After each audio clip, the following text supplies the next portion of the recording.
சிலுவையின் புனித பவுல் இத்தாலி நாட்டை சேர்ந்த புனிதர். பேரண்ட்ஸ் இவருக்கு வச்ச பேரு பவுலோ பிரான்சிஸ்கோ தேனி. 1694ல இத்தாலியில பிறந்திருக்காரு.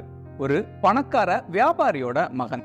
தன்னோட 19வது வயசுல மனம் மாறி பக்தி நிறைந்த வாழ்க்கைய வாழ ஆரம்பிச்சிருக்காரு.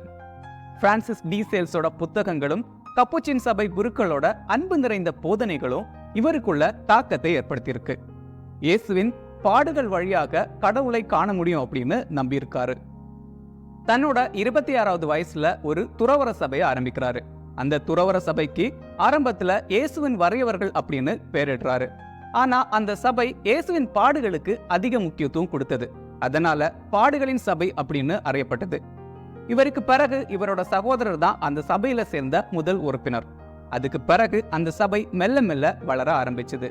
தன்னோட வாழ்நாட்கள்ல பிறரின் அன்பு வழிகாட்டுதலுக்காக இவர் எழுதின 2000க்கும் அதிகமான கடிதங்கள் இப்ப வரைக்கும் பாதுகாப்பா வைக்கப்பட்டிருக்கு.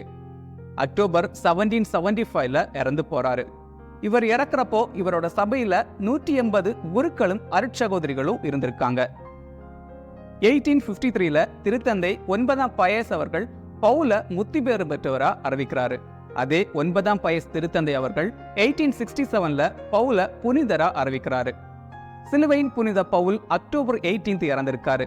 ஆனா அக்டோபர் 18 நற்செய்தியாளர் புனித லூக்காவோட ஃபீஸ்ட் டே.